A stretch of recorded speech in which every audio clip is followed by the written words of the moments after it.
Bom, quando a gente fala de arquitetura, né, toda arquitetura ela tem o que a gente chama de modos de endereçamento, ou seja, o modo como ela acessa e busca e manipula o operando. Né? Lembra que a arquitetura basicamente é a definição de um conjunto de instruções e formas de manipulação desses operandos que ela manipula. Então, no ARM aqui, a gente percebeu esses tipos de modos de endereçamento. O modo de endereçamento baseado em registrador, ou seja, onde o endereço está dentro de um registrador. Então, lendo o conteúdo de um registrador, a gente descobre em que endereço está essa informação. A outra forma é baseado no imediato, né? O endereço vem explicitamente no imediato, na instrução. Por endereço base, aquele modo pivoteado, né, offset base, e o relativo ao PC, que é o que acontece quando a gente usa o branch. Né? Então, vamos ver um por um. Né? Então, os modos de endereçamento baseado em registrador, tanto os operandos de origem e destino ficam nos registradores. Então, como a gente viu no ARM, assim, agora fica muito mais fácil, porque os livros teóricos costumam descrever o que é um modo de endereçamento endereçado em registrador. A gente que já conhece uma instrução assim, né, se associar, é um endereço onde o conteúdo do endereço está no registrador, nada demais. Só que a gente tem, no caso do ARM, 3 subtipos, né? O registrador puro, onde o endereço está ali prontinho para a gente usar, ou um registrador que vai ser deslocado por um imediato, ou um registrador deslocado por outro registrador. Vocês conseguem visualizar essas instruções na mente aí? Basicamente é só aqueles modos daquelas operações que a gente viu. Quando o endereço vem direto no registrador, quando ele pode ser deslocado por um registrador, que é aquele segundo caso da instrução de máquina que a gente viu, e o terceiro caso, né, dessa maquininha aqui, ó, eu estou me referindo aqui ao primeiro, segundo e terceiro caso. Então, nessa abordagem desse autor, fica muito mais simples da gente entender os modos de endereçamento baseado em registrador. Com o imediato, com o registrador deslocado para o imediato e com o registrador deslocado por registrador. Beleza? Tranquilo? Aqui está um exemplo dos 3 modos de endereçamento suportados no ARM. Né? O registrador apenas, aqui o endereço soma esses 2 endereços aqui, dá o endereço, o registrador já é o conteúdo, né? Aqui é o registrador deslocado, e o operando aqui está com o registrador deslocado por registrador. Bom, com o imediato, né, é quando a gente tem os operandos aqui, com o imediato a gente viu que o ARM ele tem essa idiosincrasia, né, essa peculiaridade de o imediato dele sempre está limitado a 8 bits, porém ele pode ser rotacionado, e ele é rotacionado dessa forma, né, o 32 bit do imediato, na verdade, vai ser o imediato, rotacionado para a direita, o valor de hot vezes 2. Isso é um padrão do ARM, né? A gente não precisa decorar isso, mas é bom saber. Né? E os endereçamentos baseados em endereço base mais offset, né? Onde a gente tem o offset pode ser de 12 bits, um registrador ou um registrador deslocado para o imediato. O PC relativo são basicamente as instruções que usam o BTA, né, que é o PC mais 8, PC mais 4 mais 4. Bom, dados os modos de endereçamento, né, é a forma com que a arquitetura pode manipular lá os seus operandos. Como a gente já viu isso antes, fica parecendo que essa parte é óbvia, mas não é, né? Então, quando você tem uma arquitetura na cabeça, é só você lembrar das formas de instruções que tem no ARM, você vai lembrar vários modos, isso é teoria, né? Agora, considerando que cada instrução é um comando,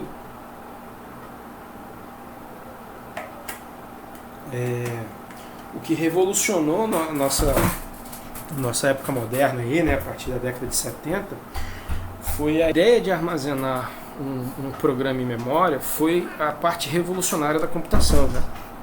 Até então a gente tinha eletrônica se desenvolvendo, etc. Mas a ideia da gente ter um hardware que tinha implementado nele um conjunto de operações, e cada operação dessa você poderia evocar por um padrão de bits de entrada. Então imagina uma caixinha, né? Vamos imaginar assim uma caixinha. Essa caixinha, dentro dela, tem um monte de operação que executa. Para você executar aquela instrução, basicamente você dá de entrada um endereço, né, ou uma instrução, e ela vai executar aquilo.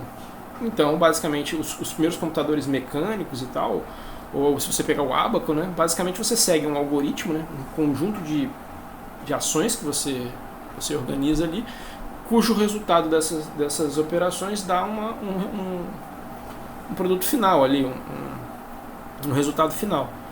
Só que até então era instrução entrando, pegando o resultado e vendo o que acontecia, né? Não sei se vocês já chegaram a ouvir falar dos cartões de memória dos antigos computadores, né? O que eram os cartões perfurados? Basicamente era um papel que vinha com uma sequência de furo, não furo, furo, não furo. O que era esse furo, não furo? Cada sequência imagina um papel onde cada linha tem uma sequência de furos. O que vocês conseguem deduzir? Seria a instrução direta, né? Então, por exemplo, antigamente, você queria rodar, por exemplo, um programa, você escrevia, passava num compilador, que no final ia gerar essas instruções de máquina que a gente viu, né? Aquelas instruções ali de zeros e uns ali, a linguagem de máquina, e isso perfurava um cartão, né? E aí um cartão você podia botar uma sequência de instruções, e aí o teu programa nada mais era que um conjunto de cartões. Você levava até o computador e manualmente ia introduzindo nele e vendo o resultado daquela computação. Só que assim, isso passou a ter um poder grande quando tiveram a sacada de fazer o quê? Armazenar essas instruções em memória. Com o advento da ideia de armazenar programa em memória, a gente automatizou o processo da computação. Então, basicamente, você não precisava ficar reescrevendo as entradas. Bastaria você armazenar um novo programa na memória que você trocava toda a lógica de execução da tua máquina. Basicamente, a máquina ia lá, buscava, né, fazia o fetch das instruções e realizava o que ela tinha que fazer. E você só tinha que carregar o teu programa para a memória. Ficou claro? Ou ficou confuso? Essa ideia, né, ela foi primeiramente concebida assim, por Turing, em 1950, de você ter uma memória onde você armazena lá os comandos, né, as instruções, armazena o programa e automaticamente ela executaria aquela sequência. Então, esse aí é uma foto do piloto. Infelizmente o Turing ele publicou a ideia dele, mas ele não terminou de construir. Essa aí era o piloto esse ACE significa Automatic Compute Engine. Então, motor de computação automática, vamos chamar assim, né? Então veio essa ideia da computação automática, ou seja, eu armazeno a sequência de instruções na memória e vou lá fazendo fetch, né? A máquina automaticamente vai fazendo fetch uma instrução depois da outra, usando a ideia do PC, né? E executando ali o meu programa. Se eu quiser fazer agora a minha máquina fazer uma coisa totalmente diferente, basta que eu troque as sequências de instruções. Começava aí a ideia da programação, né? Programação de máquina. A primeira máquina que realmente surgiu e quem ganhou a fama foi alguns anos depois von Neumann, né? Que ele criou a primeira máquina com armazenamento de programa, etc. E aí ele tomou a fama do primeiro computador aí com programa armazenado, né, von Neumann. Mas o primeiro computador que você tem notícia é lá de Babbage, lá antes disso, né, usando os princípios de computação mecânica mesmo, né, com máquina de tear e tal, com a ideia da máquina de tear, alguma coisa assim. Mas basicamente você pegava uma sequência de código de máquina, convertia para a linguagem de máquina e armazenava o teu programa em memória. A partir daí, a ideia do PC, você ia sempre de maneira procedural, ou seja, uma instrução depois da outra, executando uma rotina, que a gente conhece hoje como algoritmo, né, uma sequência de passos. Tá claro até aqui, gente? Então, o que a gente tem como o programa em si? Ele é armazenado na memória, né? Ele não fica diretamente dentro do processador, você precisa de uma memória auxiliar.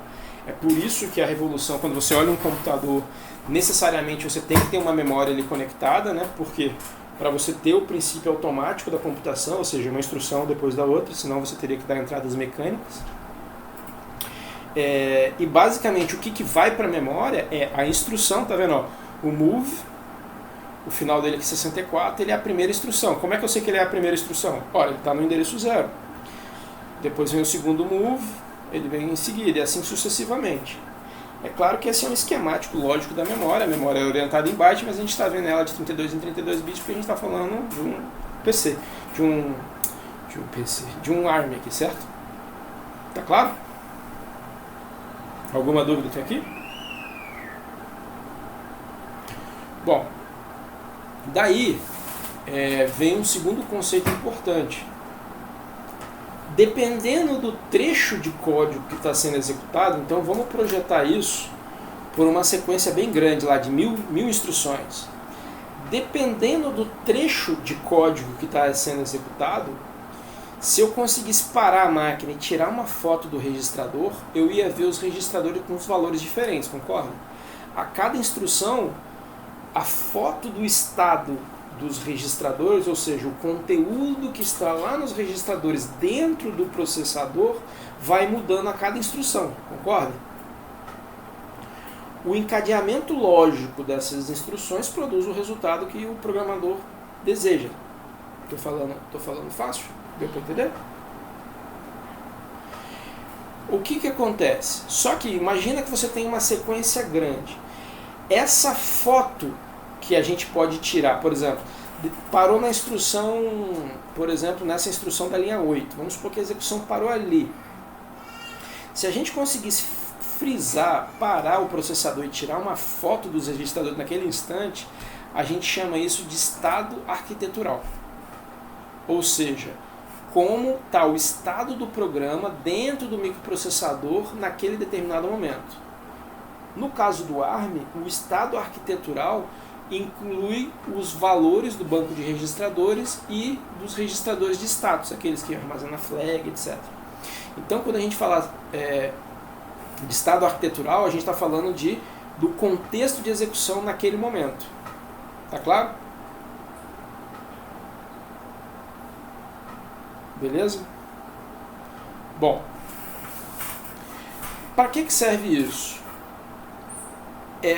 A capacidade de salvar o estado arquitetural permitiu o surgimento da ideia de compartilhamento e multiplexação do hardware. Por quê? Uma vez que eu consigo salvar o estado de uma instrução num determinado ponto, é como se eu conseguisse congelar o programa naquele ponto. Então imagina que você vem fazendo um algoritmo que está computando, sei lá, uma PA, progressão aritmética. E uma PA lá de valor, de razão 10, sei lá. Você vai somando de 10 valores contínuos, certo?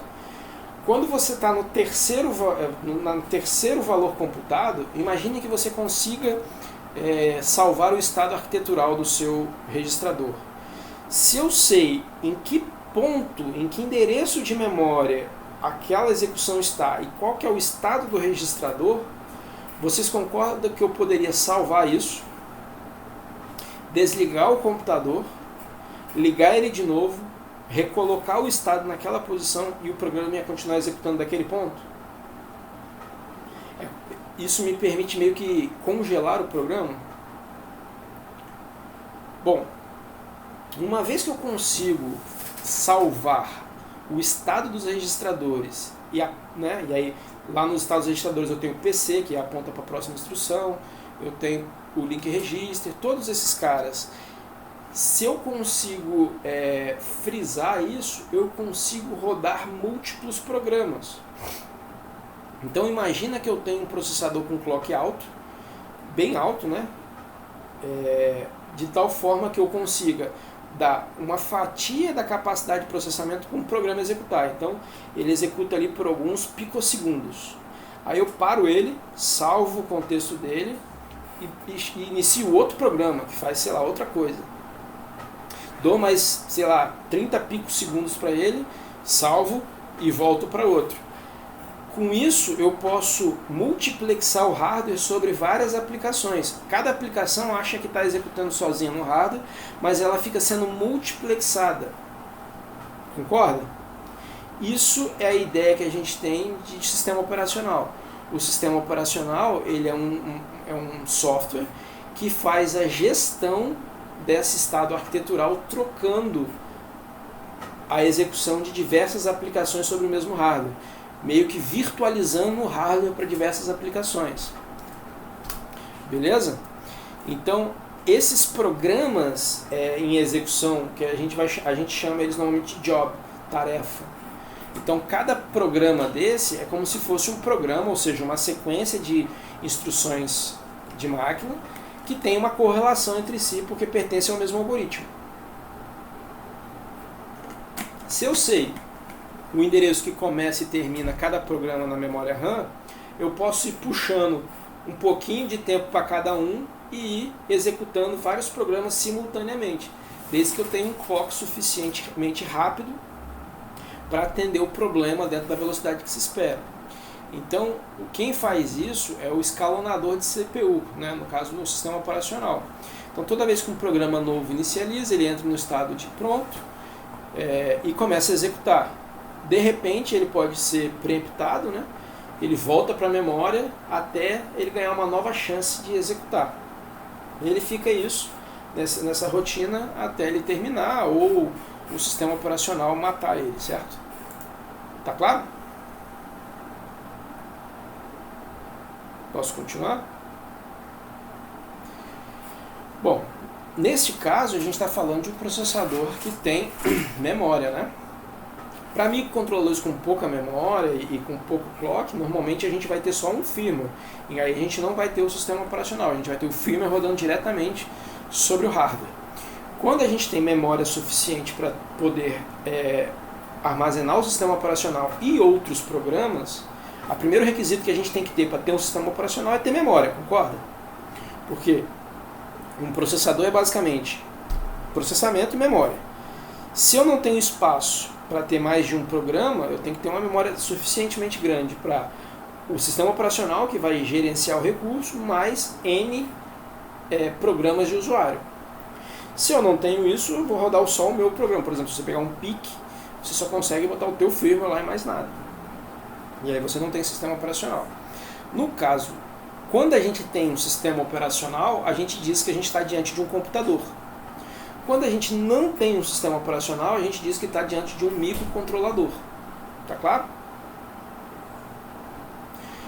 A abstração de um computador é essa aqui, ó, o hardware, que é o que a gente vai estudar à frente. E esse hardware ele define uma microarquitetura e o sistema operacional e os programas que executam sobre ele têm que estar executando sobre essa microarquitetura, ou seja, respeitando aquela arquitetura.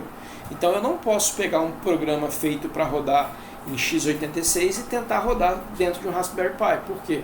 Porque eles são de arquiteturas diferentes. Para fazer isso eu vou ter que ter um binário compilado para ARM, aí ele vai rodar dentro do Raspberry Pi. O contrário também não funciona. Se eu pegar um programa do Raspberry Pi e tentar trazer aqui para o meu computador que é x86 e executar, não vai funcionar. Tá claro? Posso avançar? Então, basicamente, a ideia de um sistema operacional é essa. Você tem um conjunto de... A gente vai ver... você tem um hardware, né, que é o hardware que você manipula. Essa manipulação é feita pelos drivers, né, que são softwares dedicados à interação com o hardware.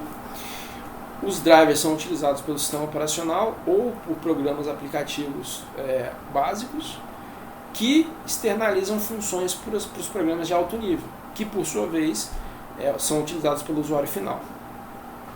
Ok? E aí, cada caixinha dessa você pode imaginar que é uma biblioteca que você vai dando include lá no teu programa final. Bom, por exemplo, eu não sei se vocês conhecem, mas no Linux, né, na família Unix, existe um programa que é um programa de sistema que ele sempre inicializa depois do sistema operacional, que é o Shell, é o Bash, né? Que é onde você escreve os comandos para interagir com o sistema, por exemplo. Então, todos os programas que manipulam diretamente o sistema operacional, eles são utilitários de sistema, que a gente chama. Muitas vezes, um aplicativo final de um programa, ele faz uma requisição para esse aplicativo, que vai fazer uma requisição para o sistema operacional, que vai executar alguma coisa em hardware, por exemplo. O programa do usuário, ele nunca tem acesso direto ao hardware, entendeu? Ele sempre tem que ser intermediado por essa camada aí do sistema operacional, que é composto pelo código principal, que a gente chama de kernel, né? Esse sistema operacional, o núcleo dele mesmo, o conjunto de código bruto que faz a gestão de recursos e tal, a gente chama de kernel. Fora do kernel, a gente tem um conjunto de programas que fazem auxílio ou interface do kernel com os programas, entendeu? O shell é utilitário, por exemplo. Não, na verdade ele não usa o shell. O shell é utilizado quando você vai fazer a entrada pelo teclado. Quando você usa um PHP, por exemplo, o PHP, ele é um programa de aplicação aqui, beleza? Você está vendo meu mouse aí, né? Deixa eu ver. Então, ele é um programa de aplicação onde ele vai incluir aqui um conjunto de bibliotecas de chamada de sistema. Então, o PHP, quando ele quiser fazer alguma coisa em rede, printar alguma coisa na tela, ele vai usar alguma... Lá depois, você vai dando include o código, né? O último código lá ele vai dar um include num código de biblioteca do sistema operacional, onde ele vai chamar uma função que ele vai pedir para o código do sistema operacional executar para ele. Diretamente ele não faz nada a não ser computação básica, entendeu? Tá vendo o meu cursor piscando? Esse cara, ele é o Bash no caso, né? A gente está usando, eu uso aqui o Bash, que é esse programa aqui, ó. /bin/bash. Bash. Ó, esse programa aqui, tá vendo? Que eu joguei o binário dele na tela aí. Binário não, né? Binário com. Esse programa, toda vez que eu chamo uma interface, ele tem acesso ao kernel, eu consigo acessar informações do kernel, claro que via determinado privilégio, né? Eu tenho que ter autorização. E eu consigo executar comandos, então eu chamo outros programas para executar. Então ele é um exemplo de utilitário do sistema. Então, por exemplo, eu posso, a partir do shell, sem esse shell aqui, ó, o shell ele é feito num padrão chamado POSIX, que é o padrão Unix, né? Então, a partir do shell eu posso chamar o programa ping. O que o programa ping faz?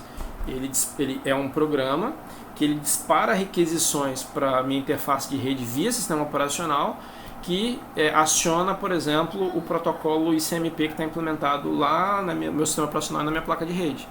E aí eu tenho como resultado o teste. E outro programa de sistema, compilador, por exemplo, GCC. Vocês já usaram o GCC? Ó, eu vou pegar esse programa aqui em C, ó, prog. Ó, abrir um programa em C aqui, pode crer? Tá vendo? Eu posso pegar e compilar ele. GCC prog.c -o prog x86. Ó, criei um binário, tá vendo? O que ele fez por debaixo dos panos? Chamou um compilador, converteu os arquivos, escreveu um arquivo novo, ele fez tudo isso por debaixo dos panos para mim. Sacou? Isso é um utilitário de sistema. Agora, essa janelinha aqui que eu estou usando, ó, é um programa em Python que inicializa o Bash para mim em terminais. Então eu posso vir aqui e sair dividindo meus terminais. Ó. Isso aqui é um programa em Python. Tá vendo? Para cada bichinho desse aqui, ele abre um terminal diferente que está em execução no meu sistema. Deu para entender a diferença? Não, então, o lance, cara, ele está associado a qual nível de acesso você tem do sistema operacional. Por isso que é um grande problema quando você trabalha com computação simplesmente no ambiente Windows, por exemplo. Porque o Windows ele abstrai tudo isso para você. Você simplesmente usa aquela interface gráfica, sacou? E você dispara os programas. E você não consegue ver o sistema operacional porque o sistema operacional ele é fechado, né? Então, existe uma abstração lógica, né, que é por exemplo, ó, deixa eu mostrar, maximizar aqui, deixa eu PSAWX, ó, isso aqui são vários programas que estão em execução no meu computador. Tá vendo que tem alguns que são administrador aqui? Ó, root, aqui no canto. Esses programas, eles iniciam sobre demanda do sistema operacional. Um deles aqui, ó, que eu startei é o Bash, tá vendo? Ó? Que é o que eu estou usando agora. Tá vendo? Para a interface de I/O aqui, ó, PTS aqui. O programa, no sentido utilitário, é aquele que dá o uso ao usuário. Tipo assim, é onde que o usuário vai lá e mexe. Só que quando o usuário precisa fazer algumas coisas que envolva hardware, ele vai usar um intermediário que é o sistema operacional. Junto com o sistema operacional, você tem programas que auxiliam o sistema operacional em determinadas ações. Por exemplo, um deles é o Bash, esses works aqui para tratar evento, tá vendo? Isso tudo aqui provavelmente é utilitário aqui do Linux. Ó. Porém, quando chegar aqui, quer ver? Aqui, ó. Isso aqui já é um programa que eu parti, que é o Chrome, tá vendo? Eu tô com um monte de Chrome aqui aberto. Cada aba do Chrome aqui, eu tô com o Firefox aberto. Tá vendo que eu que estou executando é o meu usuário? Agora, se eu for aqui para cima, ó, eu tenho esses caras aqui, ó, que são utilitários do sistema. Por exemplo, toda a parte do sistema de arquivo, por exemplo, quando você vai montar um arquivo, tem um código que roda sobre o sistema operacional que interpreta os bits do HD, sacou? Isso é um utilitário do sistema, o que faz a montagem do seu disco, por exemplo, para saber o significado de cada coisa, sacou? Entendeu? Ó, isso aqui, programa de HD, o gerenciador de RQ, o Watchdog, por exemplo, é outro utilitário. Isso aqui você acha também nos microcontroladores, né? É um monitor de evento. Tá vendo? São programas que rodam fazendo coisas de baixo nível, com interação direta com o sistema operacional. Já o Chrome não tem interação com o sistema operacional, ele faz solicitações, né, via biblioteca. Entendeu? Ó, deixa eu ver outro aqui. Aqui, ó, monitor de CPU, gerenciador de threads aqui. Deixa eu ver outro que eu... Tem alguma coisa de um daemon de criptografia aqui, tá vendo? Tudo isso aqui roda a nível de utilitário de sistema operacional. Algum programa pode até usar um serviço desse cara, por exemplo, o Bash. Entendeu? É tênue realmente, porém a principal diferença está no nível de acesso à máquina, ao sistema, sacou? Os usuários de baixo privilégio, eles não têm acesso direto ao sistema, eles fazem solicitações. Esse Chrome aqui, ó, por exemplo, esse processo aqui, ele acha que só está ele é programado de tal forma que ele acha que só está ele em execução. Ele não tem nenhuma preocupação com os outros que estão em execução aqui, sacou? Ele só trata as requisições para mim, o meu navegador.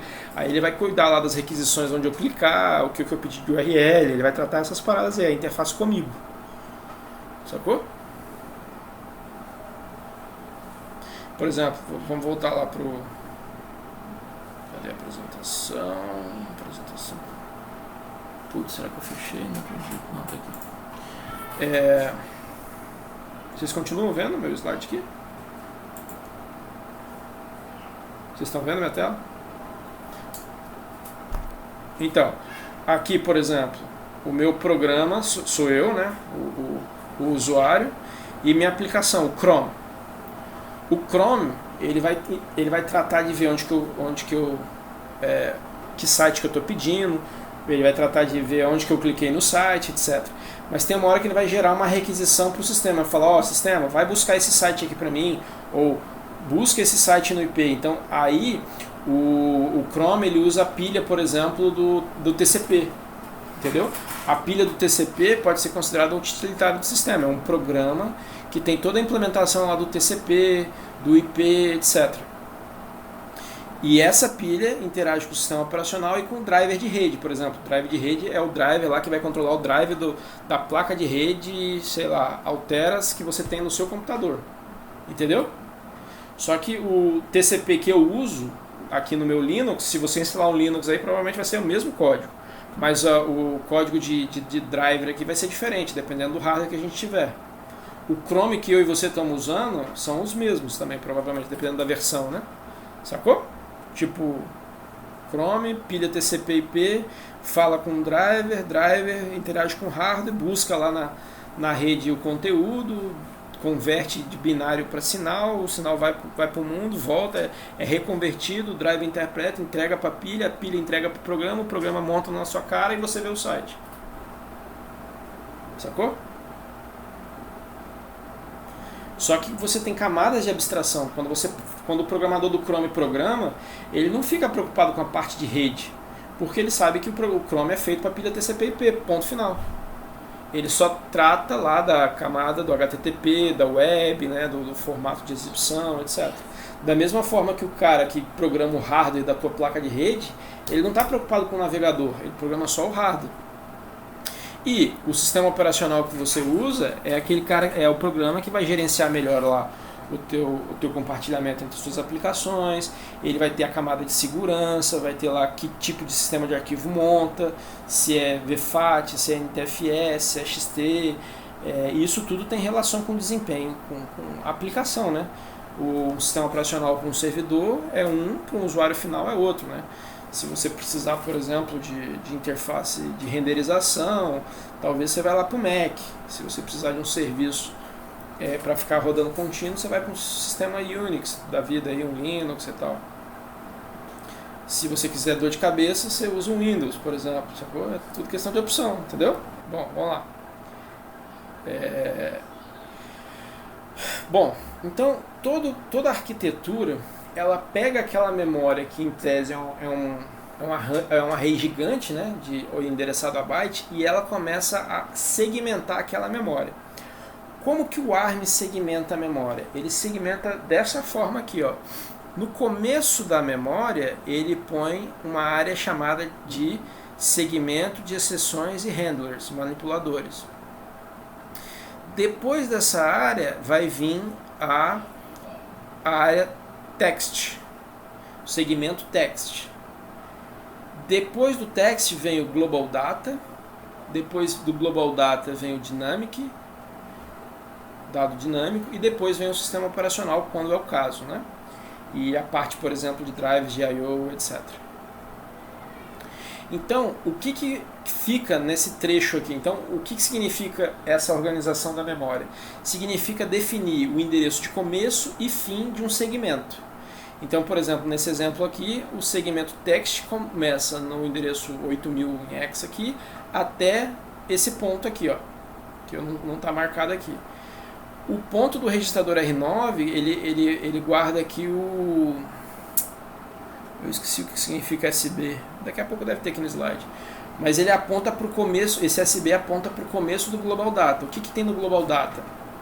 Vão ter as variáveis de cunho global, aquelas que podem ser acessadas por todo o programa. O que é armazenado no text? É o programa em si do usuário, o conjunto de programas do usuário. Ele é chamado também no ARM de read-only. É onde você tem ali, seria tipo o teu firmware, se você fosse rodar sem sistema, né? Depois você tem a região dinâmica. A região dinâmica tá a região de memória que cresce e diminui dinamicamente. A gente viu a pilha, né? A gente viu lá o stack pointer aqui apontando para o topo da pilha. Outra área dinâmica que tem nos microcontroladores e no microprocessador é que chama de monte, que é a heap, né? o monte ele cresce no ARM para cima e a pilha para baixo. O alocador de memória que controla para eles não se sobreporem aqui, ó. Então toda vez, aí tá a explicação, deixei no slide, eu vou jogar para vocês. A parte de memória de variáveis globais fica nesse segmento. Depois você tem a memória dinâmica, né? Então toda vez que, por exemplo, você lá em C, não sei se vocês chegaram a criar vetor de tamanho dinâmico, né? Em tempo de execução. Aí você usava uma malloc lá para criar uma estrutura. Ela era criada aqui no monte. E é o gerenciador de memória que está no sistema operacional que gerencia a utilização disso. E a parte do handler aqui vai rodar os códigos para tratamento de interrupção, né? Tipo, gerou uma interrupção, quem que veio a interrupção X, quem que eu aciono? Aí faz um desvio para um código que vai tratar aquela interrupção. Beleza? Até aqui tá tranquilo? Deu para entender o que é segmentação de memória? No caso do ARM a gente tem esse formato aqui, ó. Exceptions e handlers, test, global data, dynamic data e sistema operacional. Ok? Câmbio? Vocês estão aí? Tá. Bom, só que como é que a gente sai de um código? Vamos dar uma olhada na goela aqui, né? Então, bom, a gente já sabe como é que uma linguagem de assembly vira linguagem de máquina. A gente sabe que elas têm relação de ida e de volta, né? A montagem e a demontagem.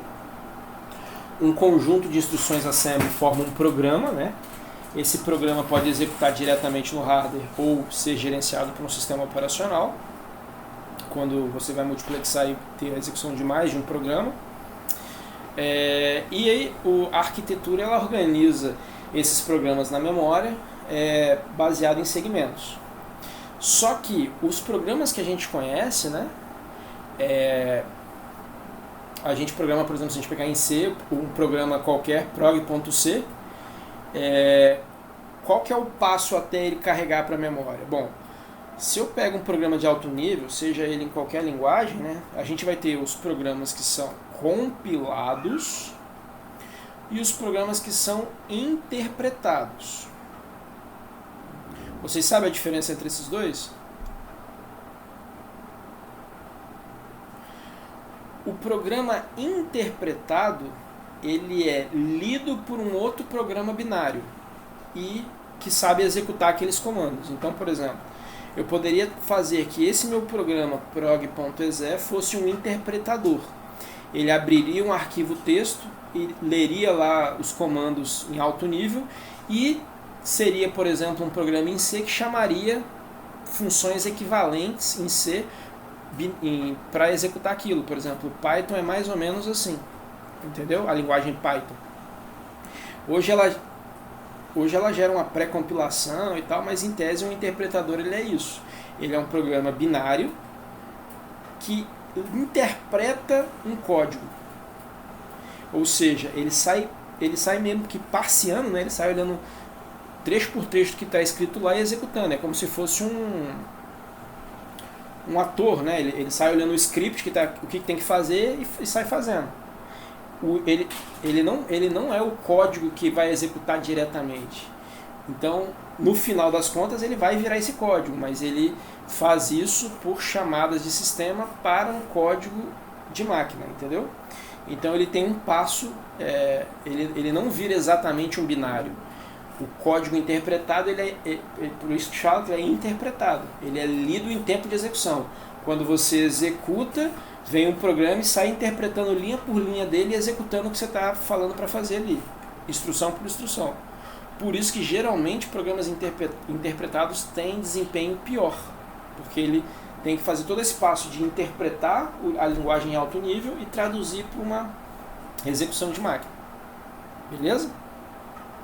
Mas isso é feito por um programa especial chamado interpretador. Ok?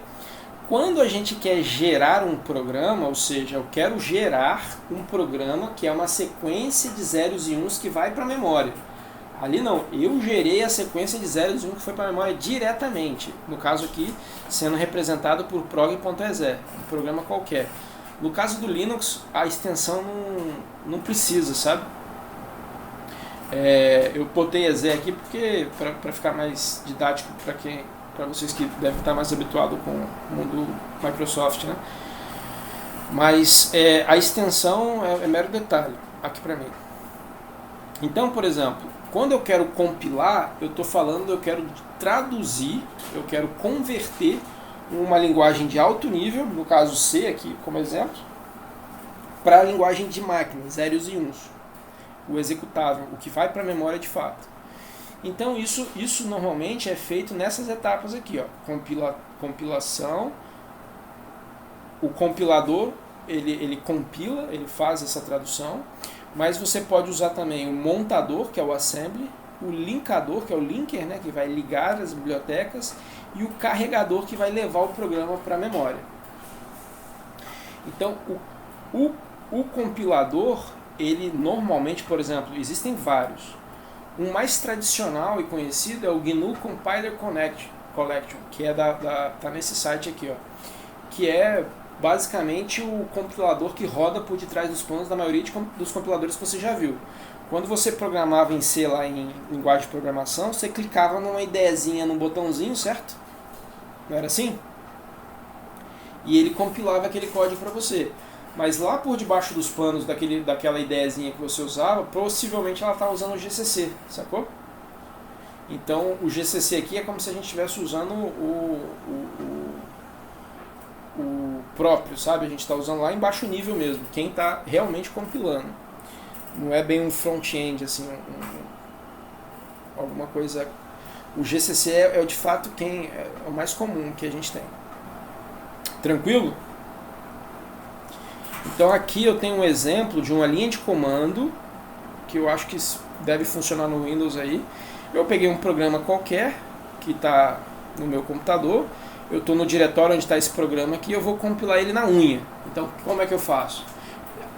Eu estou mostrando isso aqui a título de exemplo, tá, gente? GCC, esse parâmetro aqui serve para falar para o compilador otimizar o código, ou seja, reduzir o máximo que ele conseguir o número de instruções de máquina, para o código ficar ótimo. O "-g", eu estou falando para o compilador manter no código objeto as informações, no executável, as informações de debugging. Todo o código que você programa, você tem que ter um programa auxiliar chamado debugging. O debugging é aquele cara que vai conseguir te mostrar o estado do programa em execução na memória em um determinado momento. Você vai botando lá os breakpoints, que para quem é programador iniciante, é aqueles printf que você ia colocando no teu programa em C para ficar vendo o estado das variáveis. Existe um programa que é o ObjectDump, que ele é um debugger de C, por exemplo. Então o Python tem um debugger. O debugger então é um programa que você usa de maneira auxiliar ao teu programa para, em tempo de desenvolvimento, você conseguir achar o problema de uma maneira tecnicamente mais eficiente. Então aqui eu estou falando para o GCC, gera o programa aí com as informações de debug que eu estou depurando ainda para ver se esse código está funcionando. Daí o GCC ele vai fazer todos esses passos intermediários aqui, ó. Ele vai converter isso aqui em linguagem de máquina, certo? Que é esse primeiro passo aqui do assembler. Depois o linker. Vocês lembram quando vocês programavam em C que você botava o include? Include stdio, include não sei o que, você vai dando include lá em cima? Então, para que você faz isso? Porque quando você programa o teu código, ele é só o teu código, com as linhas do teu código. Então, se você compartilhar ele com alguém, você só vai passar as linhas do teu código. Só que teu código pode fazer uso de outros códigos que são bem grandes. Então, esses códigos, por exemplo, o stdio, ele é um utilitário de sistema, sacou, o Rafael? Lembra do stdio? Você tinha lá um conjunto de programas que faziam o I/O para você lá no C. Então, esses programas, quando você compila, eles são incluídos no arquivo binário final. Então vamos supor que o seu arquivo em C ele é pequenininho, mas quando você compila, todo o include que você deu, ele é juntado. Então o linker, o que ele faz? Ele vai lá em cada include que você deu, gera um pseudocódigo em O, um objeto, e une com o seu código prog.c. De forma que seu código prog.c passa a ser agora o código que você programou, mas todos os códigos das bibliotecas que você includou. E ele passa a ser um big de um código gigante, que é o produto do seu código juntado, unido com todas as bibliotecas que você usou, de tal forma que aquele código objeto final se torna o executável. Então, o linker ele sai buscando as bibliotecas e o arquivo objeto para gerar o arquivo executável final aqui, ó, que vai ter as instruções do teu programa e todas as instruções dos outros programas que você incluiu lá nas bibliotecas. Sacou o que é o linker?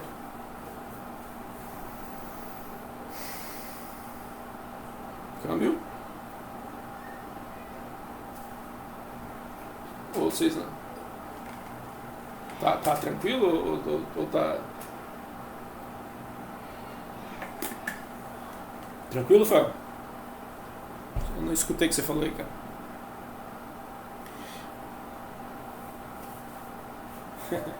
Bom, o último passo para o programa executar é um carregador que vai levar ele para a memória. Dentro de um programa com sistema operacional é o processo de execução. No caso do Linux aqui, você põe ponto barra e você carrega o programa para a memória e a partir daí a gente dá o nome nele de job ou de processo. Mas no microcontrolador, por exemplo, você tem que botar o programador lá, o loader, lá no Arduino, quando você descarrega lá para a memória, aquele é o passo do loader que leva o programa para a memória. Beleza? Tranquilinho? Bom, o segundo, se eu quisesse fazer por etapas, então, se eu quero ver o código objeto, eu posso usar esses comandos aqui. Não se preocupe tanto, eu só botei a título de exemplo, tá? Você pode fazer esse da esquerda ou esse da direita. Esse da direita gera automaticamente, do C para o ponto O. Aí você poderia ter que colocar todas as... ele ia lá no código C e pegar todos os arquivos que estão incluídos lá e gerar o ponto O final com todos os objetos prontos. Aqui eu estou fazendo a etapa de gerar o código em assembly, que é o código de montagem, né? E aí depois eu pego o código de montagem e gero o código objeto em 2 passos. São equivalentes essas 2 colunas aqui. Então, para finalizar, eu queria mostrar para vocês isso na prática, certo? Vocês estão vendo aqui vocês estão vendo meu terminal, né? Bom, eu vou remover aqui esses programas.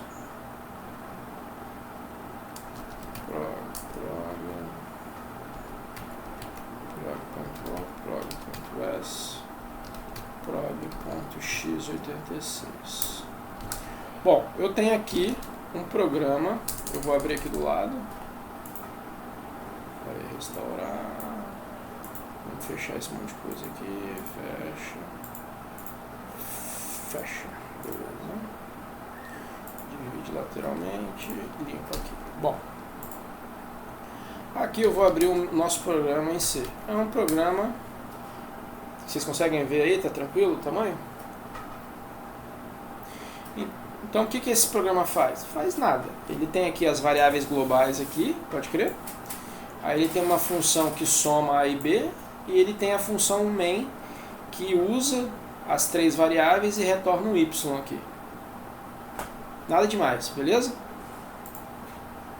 Bom, eu estou aqui, o meu computador, ele tem qual arquitetura? Ó, é a arquitetura x86 64 bits. Beleza? Então eu não estou usando um processador ARM. Ok? Se eu chamar o GCC aqui, ó, GCC programa.c menos O, esse O aqui de output, prog. Ó, eu gerei um binário. Beleza? Aqui, esse prog aqui, se eu tentar olhar o conteúdo dele, ó, olha o que eu vejo. Por que eu estou vendo isso? Por que eu estou vendo esse monte de caractere maluco aí?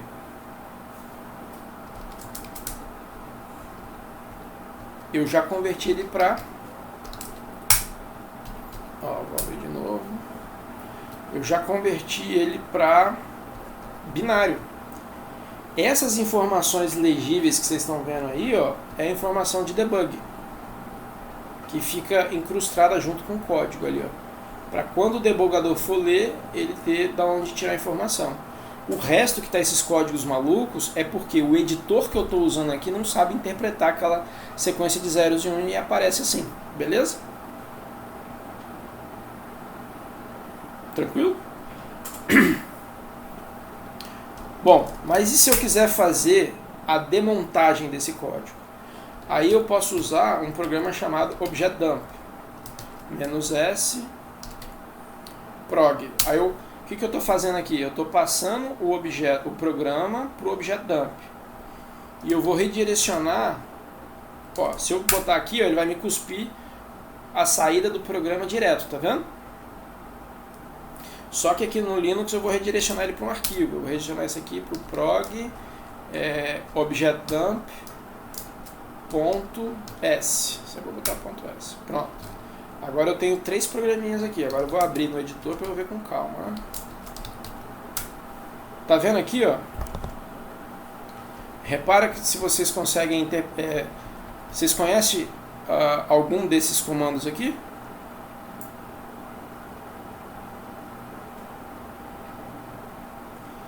Pois é, mas repara, push, calque, end 64, esses, tá vendo os parâmetros aqui? Não tá nada parecido com o que a gente viu, né? R1, R2, tá vendo? Por quê? Ó, teste, porque isso aqui é a linguagem assembly do x86. Ok? Porque eu compilei para x86. Olha o código traduzido em linguagem de máquina aqui, ó, o que dá. Tá vendo que é totalmente diferente? Isso aqui é a conversão do código em linguagem de máquina. E esse aqui é o endereço relativo da posição de memória que ele ficaria. Tá vendo? Ó? Ele vai num padrão meio diferente, tá vendo? Beleza? Então eu vou guardar isso aqui. Eu vou renomear esse cara aqui, move prog od para prog objdump, né? Prog objdump x86.s, beleza? Agora, ao invés de fazer o objdump, o que eu fiz com o objdump? Eu fiz a demontagem. Eu, entre aspas, demontei o meu código. Fiz a engenharia reversa. Certo? Se eu for interpretando aqui o código de máquina, eu posso saber o que o meu programa faz. É trivial de fazer? Nem um pouco, é difícil pra caramba. Agora eu vou fazer o GCC aqui, ó, gerar diretamente o assembly. Então eu vou pegar .c e gerar o prog.s. Prog x86.s. Opa.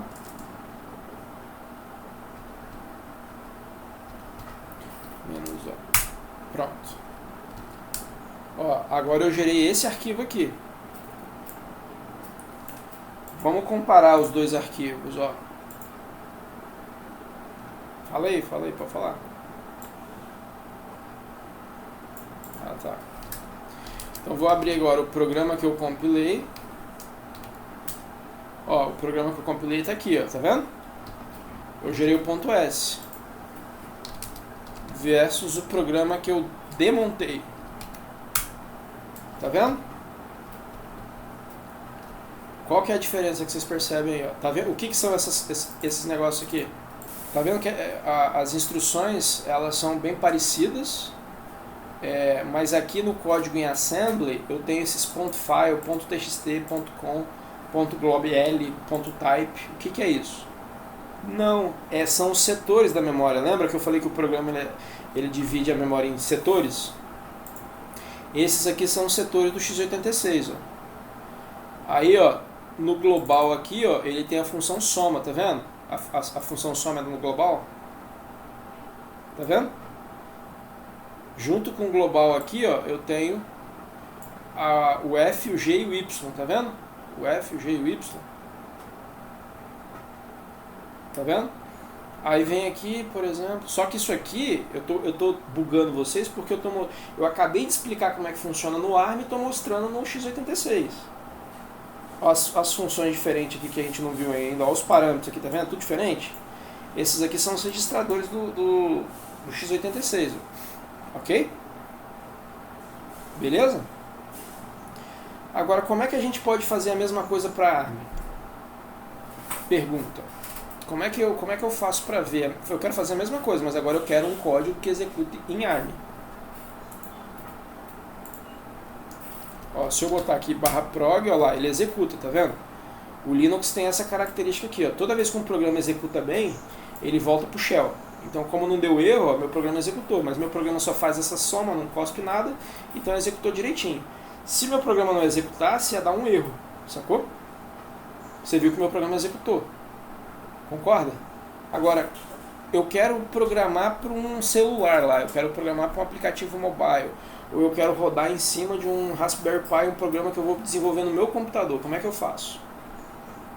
Então, usar a ideia específica, você está falando em altíssimo nível, sacou? De fato seria isso, você baixaria uma ideia específica, mas o que é isso no frigir dos ovos?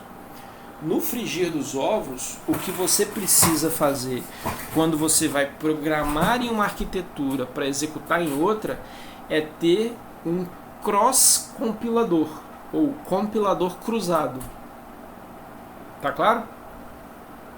Então eu vou guardar esse terminal aqui, vou abrir um outro terminal. Deixa eu deixar esse aqui.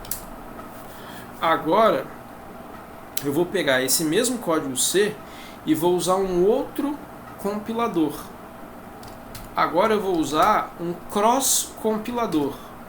No caso aqui do meu sistema, eu estou num Fedora. Eu uso um Fedora. E no Fedora, no caso se você usar o Windows, você vai buscar um site que tem um compilador para ARM, baixar e tal. Aqui como é que eu faço? DNF Search, eu vou botar aqui ARM. Aí ele vai buscar na internet tudo que tem programa com a palavra ARM para instalar na minha máquina, né? O DNF do Fedora é um pouquinho lento, retornou. Cada linha dessa aqui é um programa, ó. Então se eu instalar esse programa aqui, ó, é o que está instalado na minha máquina. Cadê? Ó, cada linha dessa aqui ele buscou por ARM, né? Então tem um monte. Aqui, ó, peraí. Aqui, ó, ARM. Se eu procurar agora só por isso aqui, ó, ARM, vou copiar isso aqui e vou fazer uma nova busca.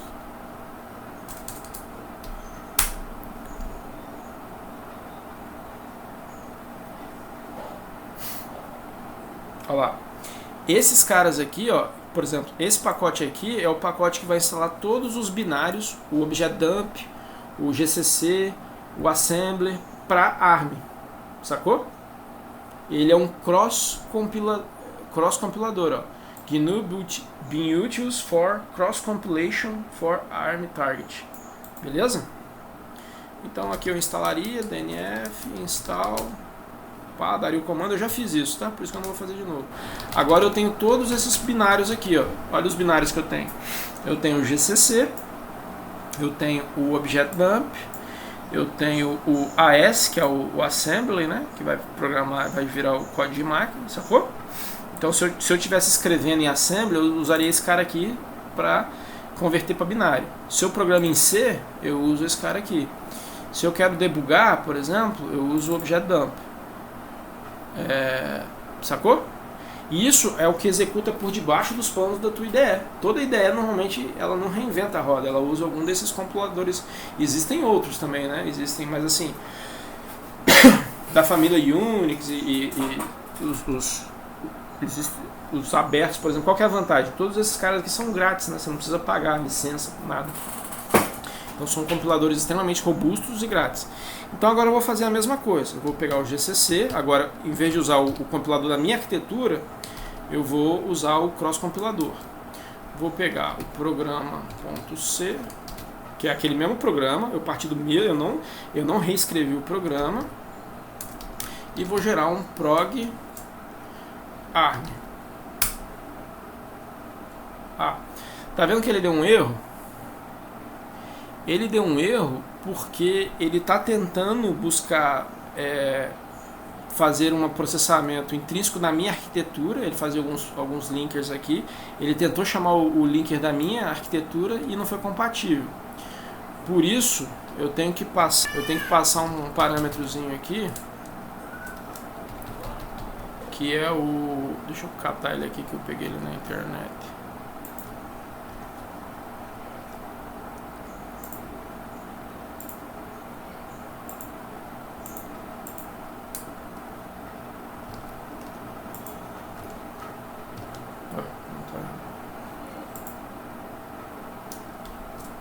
Deixa eu pegar aqui, ele tá na manga aqui.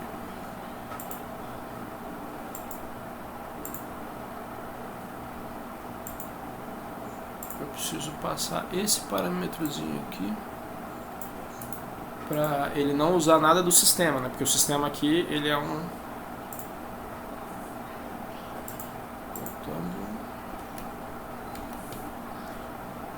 Agora, vamos lá.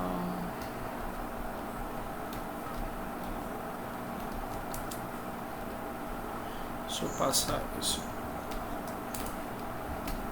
Pronto. Agora ele compila, beleza? É simplesmente uma flag que eu falei, ó, não usa nenhuma especificação do sistema.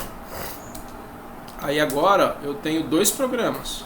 Se eu tentar executar o programa.arm aqui, ó lá, ele trava. Tá vendo? Ele não, ó lá, ele deu erro. Ó, tá vendo qual foi a mensagem que ele deu? Impossível executar o binário. Por que não executou? Porque meu processador não entendeu a linguagem de máquina. Se eu fizer um dump desse cara aqui, objet dump -s prog arm, vou jogar isso aqui para um arquivo, né? Prog dump objet dump arm.c.s. Então, vamos abrir aqui prog objet dump arm. Olha lá. Agora vocês conhecem, né? Ó, tá vendo aqui, ó, R1, R2, R3, o push, né, que é fazer aquela alocação da pilha, né? Não lembro se eu falei para vocês, mas esse é um mnemônico que você pode usar em alto nível. Ele vai traduzir para load store. Isso aqui não é traduzido em linguagem de máquina, tá? Isso aqui é só um apelido para um conjunto de instruções. Ó, branch linkado. Tá vendo? Esse BX é do 64 bits, tá vendo? Só que aqui no caso ele programou para 64 bits, então tem algumas pequenas diferenças. Mas tá vendo que agora está mais familiar ou não? Olha as instruções aqui, ó, como estão mais familiares aqui do que a gente viu, tá vendo? Então, isso aqui basicamente é essa instrução de máquina que começou no endereço 8000, 8004, 8008, tá vendo? De 4 em 4 crescendo? Bem comportadinho.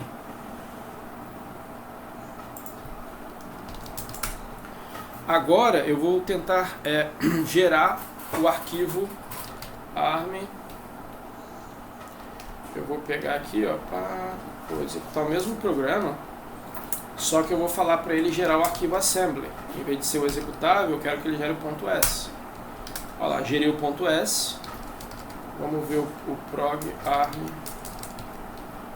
.s. Olha lá.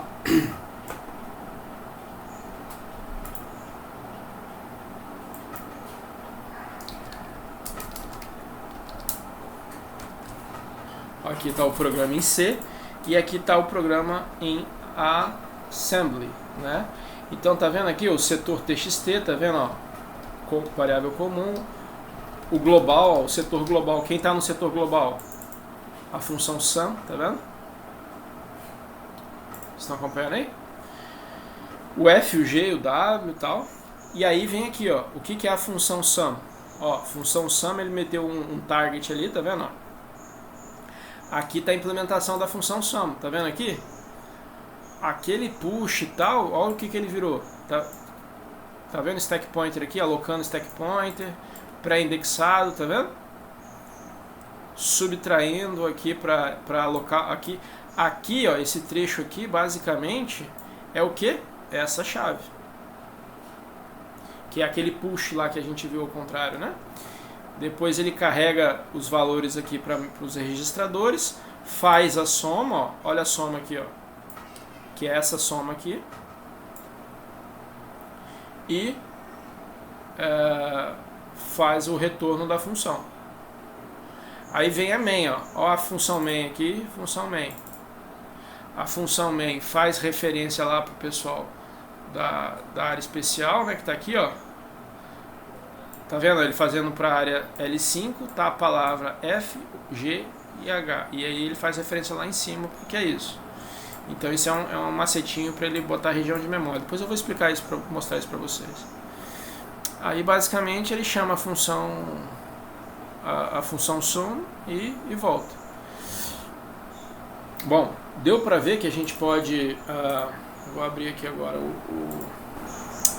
fechar. Dividir. Vou abrir aqui o dump, né? Prog object dump. Ó, esse é o código desmontado, ó. Então repara que no dump, ó, eu tenho a instrução de máquina original, tá vendo? E eu tenho o endereço relativo onde essa instrução vai ficar quando ela for carregada. O endereço relativo ao 0. Beleza? Tem mais um parâmetro, cara. Por exemplo, se eu quiser só ver os setores, quer ver? Eu acho que é o "-t". Object dump. Vocês precisam saber usar... Não, eu só estou mostrando para vocês, pode crer?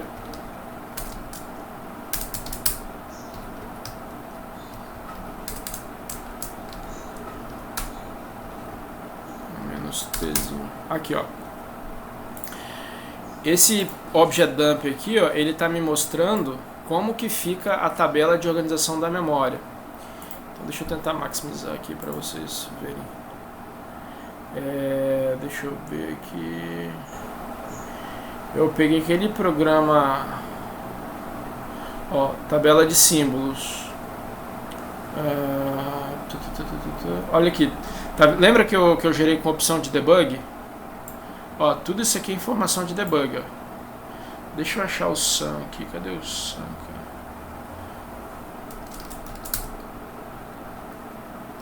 cara? Aqui eu vou tirar. Bom, a ideia aqui eu não estou conseguindo achar, que ele está com... Deixa eu usar o método... Aqui, ó. O ponto teste vai estar aqui, ó. Vamos ver aqui. Ó, a função main, ela começa na seção text, no endereço 6C, tá vendo? Ó, tá dentro da seção, nesse endereço aqui, relativo. Cadê a sum, cara? Aqui, ó, a sum. A sum vem antes, tá vendo? Ó, 6C, sum, tá vendo? A sum antes aqui. Dentro do text, ela vem antes. O G, a variável G, ó, dentro do BSS, ó, o F. Então,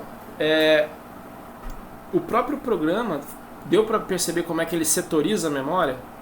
E esse setor para o nosso programa ProgC virou um endereço relativo. Ele começa no endereço 0 dele, mas o meu sistema operacional vai converter isso para um endereço local, físico da memória a partir de um ponto X. Mas a partir do endereço 0 você tem todos os códigos já pré-determinados na sequência que eles vão entrar na memória. E é assim que eles vão para a memória. Eles vão a partir do endereço relativo do main, que vem no 0, né? No caso aqui, quem veio antes no código foram as variáveis globais, né? Mas eles vão lá para o setor correspondente e a partir daí eles executam o programa na memória. Era isso. Não sei se ficou claro. O que vocês me dizem? Ficou tranquilo? O objetivo aqui é meio que tentar olhar um pouco mais profundamente, né? Como é que essa mágica acontece quando você executa um programa. Quando o programa parte, né, você tem vários níveis de abstração. Aqui a gente está olhando no nível mais básico ali do programa, virando linguagem de máquina, organizando na memória, entendeu? Fala aí.